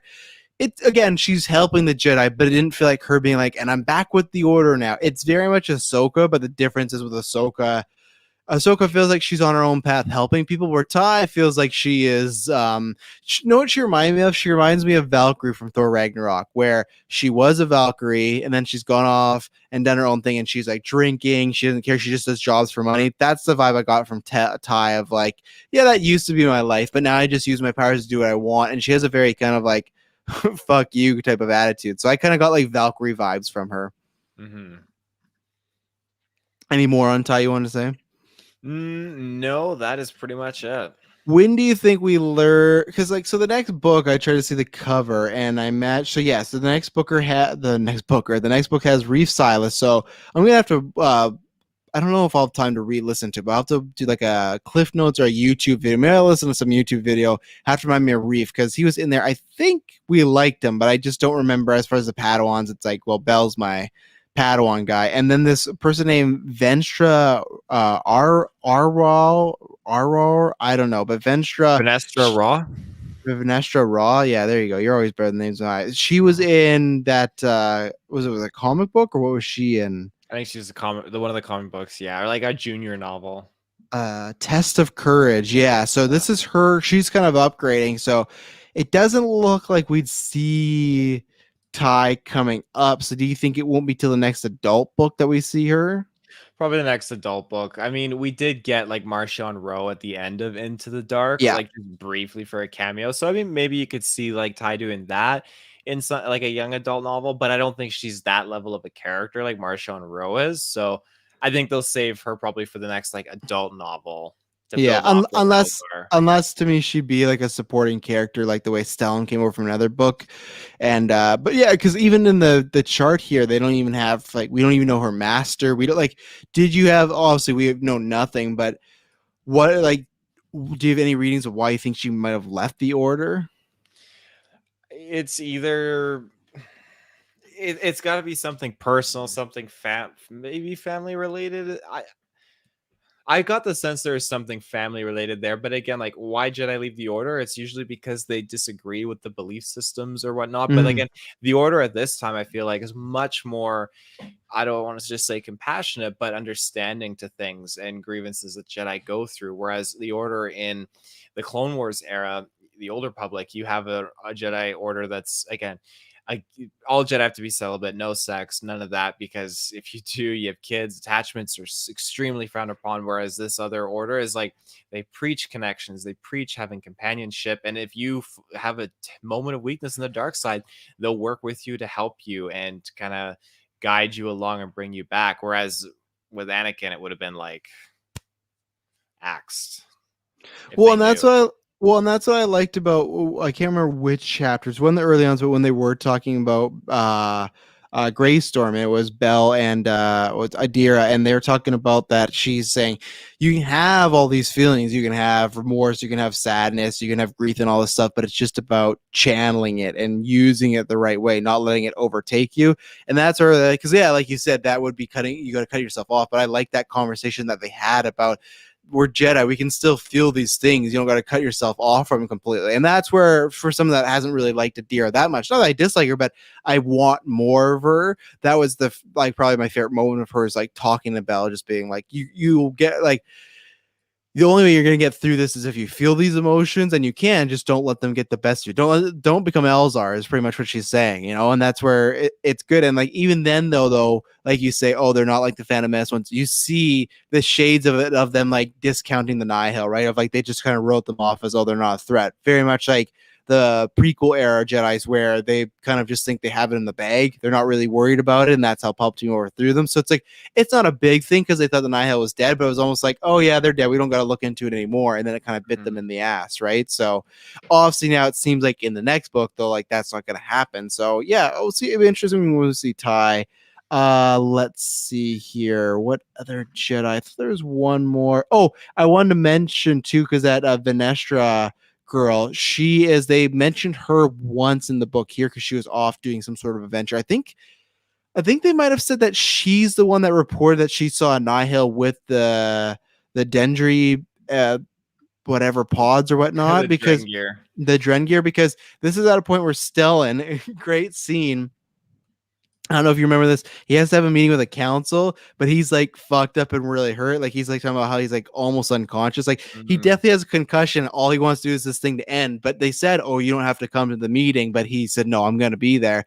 But they do mention her by name, and like, oh, your fellow, you know, your former apprentice. And looking at the chart, Venstra is his apprentice. So in the future, that could be some fun there as far as them reuniting and stuff. She's in the next book. She's going to young adult. So I feel like that could happen sooner rather than later. Like, Stellan might even be in the next book if she is, right? A scene or two. So just wanted to mention that there are a connection there between those two. Let's take our last ad break here, because I think we'll probably talk about Yoda. We'll talk about the Leveler. We'll talk about the Nihil a little bit, and then we'll give our overall rating. So we'll be right back talking about that green little man. Taylorfield, you said you want to talk about Yoda, so the floor is yours. Yeah. So obviously in the first book we had a mention of him being on a mission. I don't think in Claudia Gray's book he was mentioned at all. If he was, it was just a mention. Same thing, he is not showing up yet. At one point they were talking about a ship was like showing up, and it ended up just being like some other soldiers. I'm like, oh, is this him? He's gonna save the day. But no appearance from him yet. No idea where the mission is, but we did get him talking to Bell. Well, again, it's he's on sabbatical. That was the last we heard of it. So he's literally going off and doing his own kind of studies and retreat at this point in time. Yeah, right? But you know Yoda, what's he up to? You know, it's something juicy. Oh, it is. I'm glad that he is in the back burner at this point, because we're still trying to understand and get to know these new characters. And if you bring our familiar boy Yoda in there, he's not the same as like a Yariel Poof or an Oppo Rancis. Whereas, yes, they are prequel characters with Phantom Menace, but we're not going to go head over heels for them like we would a Yoda. So keep Yoda on the back burner. We're trying to get attached to these new characters. It's working. It's coming along. And now you have a sprinkle of Yoda kind of speaking with Bell, and I love that. I thought it was so good about how he was just kind of like he was a calm for Bell, and Bell was like in a starfighter, like bleeding out, like just not having a good time. And yeah, we really forgot to talk about that sequence of the Nihil like harpoon getting him. That was really well done. Of just like he's on like death's door now, and he's just like kind of getting these forces or like feelings from other Jedis of past and present, you know, or like someone like Yoda. And yeah, that was a really good scene. I forgot about that whole moment, and he got Baptha tanked and stuff like that. I forgot. That was well done. But yeah, I think you're right. I think I do want Yoda in these books, but I don't need him to become like a full-on character. I think he's best to save for, I want them to Barbossa him, where right before the big crossover book, when they're like, we need everybody on deck, and Yoda shows up like the last chapter, and maybe we get a little bit, but what I really want Yoda for is he's going to be there for a big battle, and he's just going to impart wisdom on people. You know, if I want more Yoda story, then go write a Yoda book. I don't think I need him, but I do want him to appear at one point. I do want him to be in the battle. I do want him to be fighting with some Nihil. Hell, maybe that's the guy who takes out Marshawn Rowe. I don't know, but I do want him to appear, but I still like this. It's some very much green cock teasing of like, you think you're gonna get Yoda, and no, it's just one sentence, you know, or one story. I'm gonna make a prediction now, because you said if he's the one who takes out Martian Rowe. I'm gonna make a prediction call right now that if anyone takes out Martian Rowe, it's gonna be Bell. I'm very convinced it'll be Bell. I think it might be that old lady, the Santeca one. No, not Santaka Jacob's lady. new. Yeah, the Santeka lady that he has, just because I could see a character like him meeting a very pathetic end. Like, just somehow she gets the upper hand on him. Like, she's free and she takes him out. But I think you could be right with Bell because he doesn't really have a connect. Like that to me was the full on drawn line of okay, these two characters are connected now. Like yeah, sure, other people might want to kill him, but not the same way Bell would. So if it's one of our main characters, yeah, I agree with you. Bell's the guy. But if it's like something like ironic, I think that woman that's been like wouldn't that make sense? This woman that they've held captives for generations gets to be the one to end the family I think line. she's Like too old to do anything. I mean, like maybe it's she's a self-sacrifice play, like she just hits a button on a bomb and blows them both up, I something mean, like that. that would be wild. It totally could happen though. I just think like this woman has to get some comeuppance. Like she just like, and there was that great She scene did. She too. saved Loden. Oh, She opened the that's the door first. for him. That's the scene I was gonna mention. That was great. Of like the whole time he says he's been hearing a voice, but he hasn't been able to figure it out. And he's like, "Oh, you're the one." And I love when he's like, "I'm gonna come back and free you." And she's just kind of like, "Yeah, like that's probably not gonna happen." You just like you. She's like, "You're classic star." He's like, "You already freed me. You already helped me." But like, yeah, I guess you did, but you're still kind of locked up. But I just think this woman who's been, like I said, captive for so long, I think it would be. I want her to get some sort of come up. And so I think her taking out Roe, maybe her and Bell do it together as far as something like I said, a sacrificial play. But yeah, I agree with Yoda. So that's the way it is. What do you feel about the Nihil in this book? Obviously, we had that new guy. I can't remember his name. It's like Zarkeef or something, but he's just kind of like the new guy. Not too much character. He feels like he's kind of in the middle, but you have Lorna D, who if Marshawn Rowe is the little finger of this series, I feel like she's become the Cersei as far as she keeps getting close to people, and at least myself personally, like, oh, this is who she's with now, and then she stabs them in the back, like whenever she gets the chance. And it's interesting because she keeps hearing things from Ro, Pan, other characters, and then she takes that as a way as like, okay, Ro kind of wants to get rid of Pan, so I'll use that to my advantage. Oh, Pan kind of wants to get rid of Ro, I'll use that to my advantage. And it's just like Pan kind of has this idea of like Lord D, like look out, but I feel like Ro is still kind of underestimating her because last book, remember, we got that scene where he like intimidated her and like held the lightsaber up to her, everything. So I feel like Ro thinks that he has her locked down, but he doesn't. She's up to some schemes and everything like that. And right now, he got rid of Kostov. Pan is off somewhere else. Oh, Lord, last we heard of Pan, he's like, I want to go back and maybe I can kill my family. Really random, but but like as of right now, he hit the skate pod, so we don't know where he is. But Laura Dean has to be next on that chop because, like, even in the book, Martian Rose like, "Oh, I've never really felt the need for the Tempest runners," And but when he was talking about that, he felt like he made it sound like he could get Laura Dean in line. So, what do you feel about this one? Obviously, like I said, Laura Dean scheming, and Pan is just still embarrassed from last time when Marshawn Rowe kicked his ass and he like broke his hand and everything like that. Like the whole book, he was intimidating him, beat him up. Twice he embarrassed Pan again with that helmet thing, and he nearly killed Pan. So Pan is not having a good luck with Rowe. So what do you think about the Nihil right now? Because those are the only two really that got a spotlight. The rest are kind of like, whatever, let's fight, let's go to war. yeah, I mean, I think the Nihil were kind of caught. Again, they started off strong in this battle of Valo, but I think that they kind of just fell apart a little bit near the end. Again, I'm assuming Lorna D said that pretty much her whole Tempest got out, and a Tempest is massive. So again, we know that the numbers are there. We know that Marshawn Rose got his, I'm assuming, Tempest and what his forces out somewhere. So there's a lot left. Now Pam, yeah, that's we had not Castus, what was his name? It was Costas, that the guy from Costas? last one where he like Okay. got the Republic all that money and everything like Yeah, that. so his Tempest gone, and now Pan's Tempest is gone. That's two major fleets. And Yeah. again, I do enjoy how they use that Senator, I think Senator Toon or whatever. They used him to bait the Nihil and get Pan's fleet out there to. I can't remember the name of the shipyards, but it was either Hetzel Prime or the shipyards. I honestly for a moment got so excited when they were going over targets. If they were to just go through and go right into the core and attack Coruscant right after attacking Valo, I just thought like, that would have been so good. Because they So listed good. that, they listed what was it, Cloud or not Cloud City? What is it actually called? Cloud Bespin? City.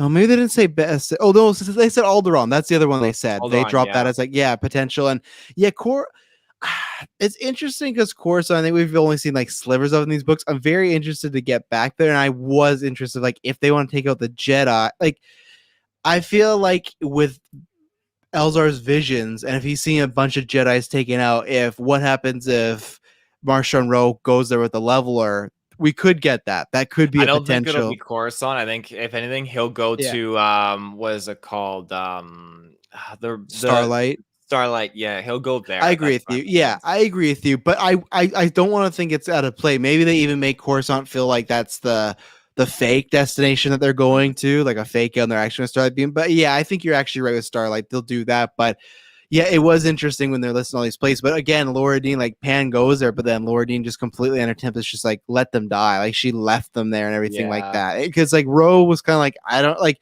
because that's the whole thing as far as how he gets control. Roe is like, Pan is like, we don't need you.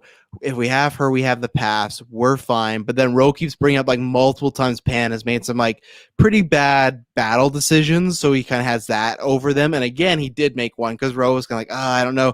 And that's the other reason too why they got hit so hard at the end is they were spread out. Lauren Dean was gone. Pan and his crew was getting hit.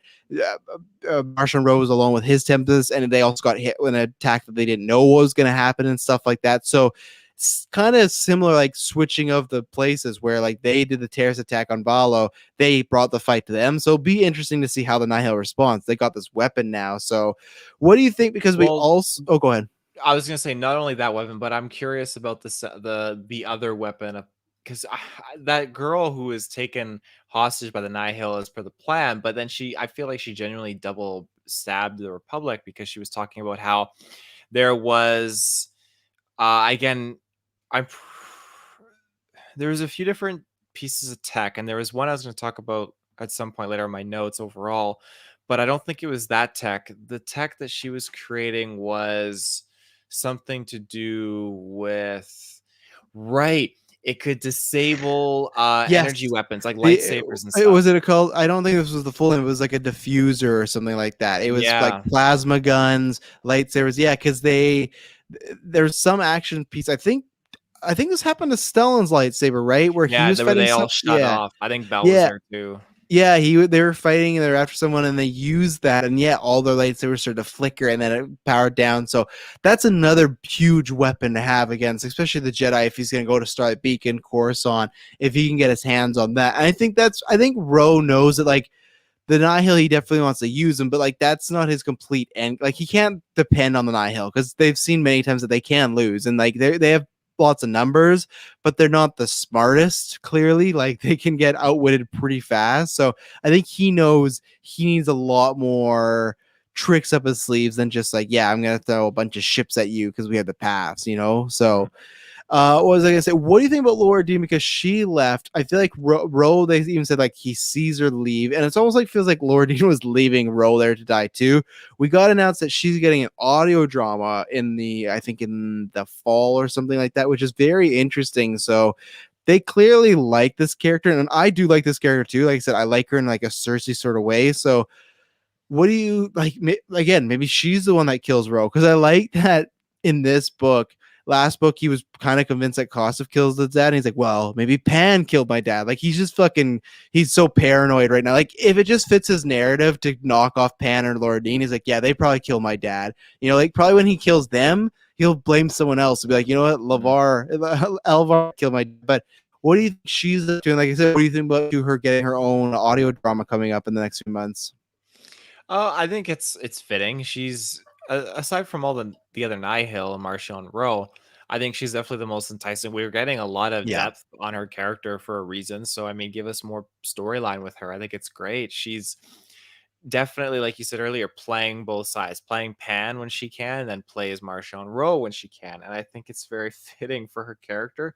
I'm very excited to see what comes out of it because, yeah, like she was leaving, but the planet, but I feel like Marshall and Ro was kind of like hoping she would get away or like expecting it. Yeah, I'm just excited to see what comes with her. The only part that I thought was a little clunky in the book, and I didn't understand, so maybe you can fill me in, but I feel like I understood it as far as if I did. Again, I don't like it. That last interaction that Pan was bold. He was like, "You got to take your mask off to Ro." Is an interaction between like just the Tempest and Ro, and he's like, "Why would I do that?" He's like, "Cause I said so." Pan is just like up in his face, don't do stuff. He hits him with those injections, and he's dying. He sounds like he's like burning from the inside, pretty much his eyes and stuff. But Lorinadine saves him. He was gonna die from that, right? I think so, yeah. So like I just didn't buy Ro walking away and leaving him there, and then I didn't buy him walking away to the point where Laurendine could go back, kind of resurrect him with that antidote that she found, and then also get him to go on that mission and use use his Tempest. I thought that was a little clunky. Of like, why would why wouldn't he question anything? He'd see these other ships. I feel like I just didn't like him poisoning him and then just walking away like, oh yeah, sure, he's dead, and then that was it. It just felt I it think felt Ron odd. knew. I think he was like, again, working with Lorna D to kind of like work Pan to like, oh, we'll do this, and like it'll make Pan trust you more, and then you can just send him off and get his whole fleet killed. Well, that's what's interesting because I felt at the beginning of this book, I'm like, man, Laura Dean is really on the Marshawn Rowe bandwagon. Like she trusts him, like she's gonna be with them. But now this book, I really don't know. She's kind of just looking out for herself. I feel like whoever can benefit her, she's gonna go with, and then she's gonna stab him in the back. Because she even said like, it's funny. She told Pam like, oh, I always thought three Tempest runners were too much. And it's like, well, she wasn't referring to getting rid of Marshawn Rowe, I guess. She was referring possibly getting rid of Pan. So and sometimes I don't even know if she knows what she's doing in like the best way, not in the way that she's done, but just like she's going in with a plan. But if she has to change it on a dime so she survives, she will. And even Pan said that. He's like, he wasn't even mad that she left because he's just like, she's always said, hey, if it's you or me, I'm picking me every time. I'm even going to try to save you, So she's interesting. I like that they kept her and Ro alive, and I feel like there's gonna be a showdown eventually between those two. I don't know if Laura Dean's gonna make it out, but what do you think that audio drama? Do you think it'll be something current or like a prequel? I think it'll be current. Okay. I really do.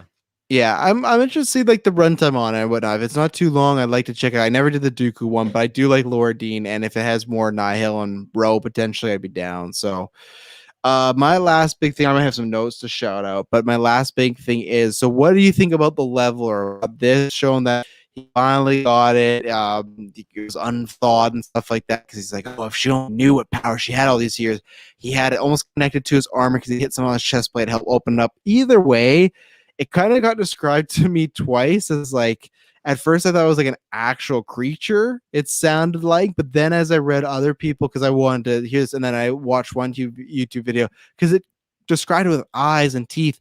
People I think were describing more as it makes the Jedi go insane, and they're just seeing that. That's not actually there like this creature, this monster. They're just seeing that, and that makes them go insane. And then I guess it makes them go insane to the point where they turn into stone and then they disappear, because that was Loden Greystorm's fate, that he turned into like a stone statue.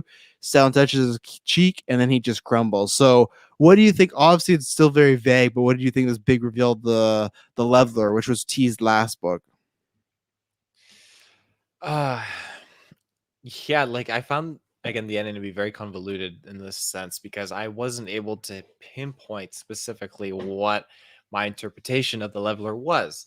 So uh, again, when everything that happened so fast, because it was like, oh, Bell is like free falling, and you can hear like Loden like yelling after him, and then all of a sudden it's like, oh, they found him, and Bell is just curled in the fetal position, and Loden is just rocks. It's like, oh, I don't understand this at all. So again, like I understand what you're saying. Like there was a creature involved. I just feel like I don't have enough knowledge to really speak on this. It's just so Yeah. weird. The only thing I can take away is that okay, like it petrifies Jedi, and I'm assuming it's like a physical capability or a physical effect that physically turns them into rock somehow. So yeah, Very Chamber of Secrets, petrified and whatnot. basilisk style. I think you will. I don't know if it's the next book, but before Ro goes, I think you will learn more about this item, the origin of it, how he found it, because he said it's been around in his family for a little bit. So I think you will get more as far as what I was into it, as far as those what people's theories and what they took from it. I definitely think it was because at first when they were describing like a beast, they even said I think they saw Stellan, I think, said he saw something jump out of the ship that had like legs and stuff. So I was like, okay, it's gonna be a big monster. It's like that's not what I was expecting. I thought they could take that down, but it feels like maybe it's just some sort of like almost like force virus that if you have the force, you see this like gigantic monster with all these teeth and stuff. So I am excited to get more on that. And hey, if you're listening to this, you have some theories or you know more, let us know because I think this honestly, I'm just happy it's not a fucking Death Star or a spaceship with a big gun. I like that he has something where it's like almost like a Hellraiser cube where it's like you open it up and then like carnage happens, you know? So I think there's some fun there and it gives this character who's like weak physical threat something to do. So yeah, what else? Do you have any other notes to shout out before we give our final overall ratings here? I do. Yeah, I'll just kind of go through. I wrote it all like chapter by chapter. Chapter 2, I liked how Belle's discussion was Master about Loden Greatstorm, about love, relevant to, again, relevance to Obi-Wan, no attachments, all that stuff. Mastery of emotions is allowed. Yeah, chapter 4, Marchion Ro's cousin introduced, so his family ties. Chapter 5, I believe his name was Targs.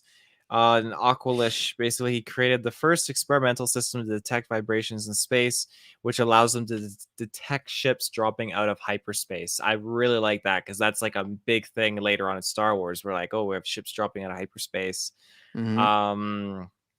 Chapter 8, the other Jedi were talking about how the galaxy needs more Buriaga, which I love. I love the Buriaga mentions in this because again, if there's one thing that I really, really liked in Into the Dark, it was the Buriaga stuff. Was that in the dark or was that Live Jedi?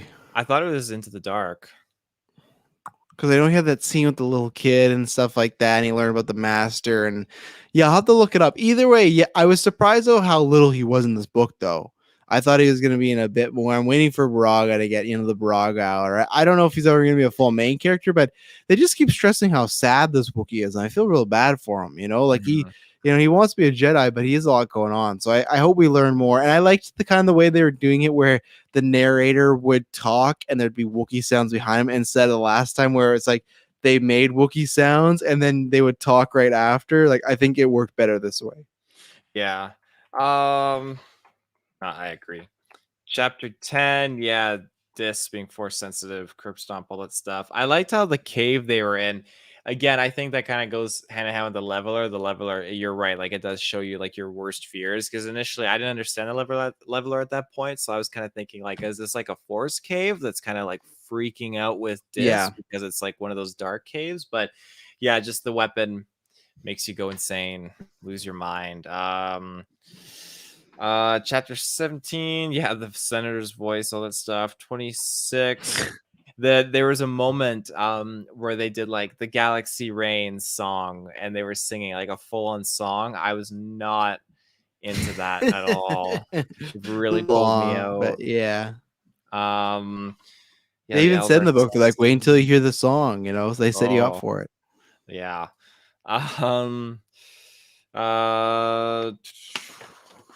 Elzar stuff. Yeah, when the Nihil arrived at Valo, oh my god, that was crazy. Again, the whole stuff with the Chancellor's kid missing, I thought that was really awesome. Like the dynamic. It was weird though at the end when they reunited in the hospital, because she has like this droid recording everything now, and he's like, "Oh, turn it away," and like he's talking with her, but they're playing like the Anakin Padme theme, like when they're on the beach, like kissing at the patio, and I was like, "Are we about to get some like Game of Thrones?" Also, it was a weird choice of music of like, I don't know if this is what you want to play right here, like this lover theme, like not that, but luckily nothing happened. I also got that whole chapter 29 when the Nihil arrived. It's just like Bell, he had reached out with the Force and he just sensed their hatred, and there was just like dozens and dozens of ships come on the sky. Like of all the moments in this book, that was the one I could like visualize. It reminded me of, again, like Halo Reach, because it had like such an identical moment with that. Yeah, chapter 40 again. Elzar is upset that he had sex in a moment of pleasure at great cost. Yeah, that many men can attribute to that. Don't worry, Elzar. Yeah, chapter 47 again. He's having flashbacks of Avar Chris under the bed sheets. Chapter 55, the Togruta Space Force. Again, I love that. That was freaking awesome. Chapter 71, Bell starts talking about the cosmic force, and that's how he couldn't sense Loden Greatstorm. I thought that was really unique how he again, like, oh, it makes sense now. Loden never passed away and went into the Cosmic Force, so I couldn't sense him in the Cosmic Force. And again, Yeah. the Cosmic Force is something that Qui-Gon, I think, is the only one that talks about it in the prequel movies. And Cosmic Force, again, I believe is like Ascension. Yeah. So yeah. Yeah, the only thing that I have that we only touched upon a little bit was when I saw about the two chancellors like having that meeting about like we're gonna spend money on the ship versus defenses, and I like that they're really not by like the people that are against or like, yeah, we've seen your whole like Unity posters and your Unity themes, like that's not for us. But one thing I did like, they brought a good point of like they brought the Nullfighters, and they just even brought up to like what happens if there's ever a time where we don't have Jedi to rely on, you know, and because he really wants these defense things, he pretty much just wants like more armor, more guns, more soldiers, and then just greater defenses all around. But I did think that was kind of a good point, because a lot of times when these guys are in movies or shows or books, they're all power hungry. You just go, oh, that's just what he wants. He just wants to take the effect of like, well, let's just choose violence. But this made sense as far as like, yeah, it's great that we have the Jedi, but for whatever reason, where they die, we have a falling out. What if we don't have them? And that was a way to like, okay. And I like at the end of the book where they're trying to find a middle ground where I think she was maybe talking to Stellan Chance or so, where yeah, she was, where she goes, oh, I was foolish for doing this, it was my mistake. And he brings up that like, you know, defenses around every world is not the answer. And then she said, yeah, but it's not kind of not the answer, like we still got to find a way to, I was foolish to think that we could just hope that the Nihil wouldn't attack. So it sounds like they're going to try and find their like a middle ground as far as like doing some like that infiltratorship or whatever it is, but then also having some new support, because also they need it after the whole city just got destroyed, so or planet almost. So yeah, that is all the notes I have. Tiff, what would you rate this book? I would probably go as high as like my only critique is just how the ending was just like super cut dry. But like talking it out now, I'm glad, because like I kind of understand the leveler now, and it's kind of like maybe it's boosted my opinion of this certain parts of the book a little bit. So I would probably go like a solid 9 out of 10, because it had so much that I really, really enjoyed, but it's not going to be a full 10 just because like the ending was just, yeah, just boom. But again, it's a cliffhanger. I'm happy with that, and we're going to see where it goes. But again, all the components in here, like Loden dying was upsetting, but I don't see that as a negative. I just see it as okay. Like literally no one is safe. Like everyone can be killed off in this series, which I think is a good thing. Like it's not playing safe, which it shouldn't do. So again, I highly recommend this book. I think you have to read obviously Light of the Jedi to understand this and appreciate it. But I think it's definitely one for the bookshelf. I think if you're a Star Wars fan, this is definitely something to get into, because we're getting closer and closer to production of Star Wars Acolyte, and you're going to want to have some idea of the High Republic era going into the show, because I feel like there's going to be references to it. You don't think so? I don't think you'll need to read a single book or a single comic book of High Republic. But I think you'd want, like, I don't think you need to understand, but I think for understanding the relevance and the tone of that era, I think you'd want to, as a Star Wars fan, at least be cognitive about it, but it's not mandatory. Yeah, I just think that's the problem with them. If it was in the middle of the High Republic, sure, but the problem is with it saying it's at the tail end, you could literally, you're gonna to me have the Jedi acting more like the prequel Jedi than the High Republic Jedi. That's what I think. That's always been my problem since they've announced this. It's like, I don't want this then, I want this in the middle. So I don't think you'll really have to get much of the book. You may watch a YouTube explainer video, but I don't think you'll have to read them. I think you could just jump into the show and be like, okay, I enjoy Star Wars, so here it is. But yeah, I'm the same as you. I'm a 9. My critiques are mostly, like I said, just a little pacing, a little, you could trim some stuff. And I think it's just focus on those characters, you know, Bell, Elzar, Stellan, and then Marshawn Rowe, and then some of the Tempest. I know they focus on them primarily, but I mean, like, there's just other characters that they don't need a chapter, they don't need it as fleshing out, or wait for another book. But yeah, I think this is my favorite one out of them. Like I said, that was a full point, and just some like just little nitpicks here and there that kind of took it down to a full point. But yeah, this is my favorite book out of the bunch. I'm very excited. I did like the ending on Lake Tay, as far as like not only just the leveler, but I like the idea of, like I said, Empire Strikes Back.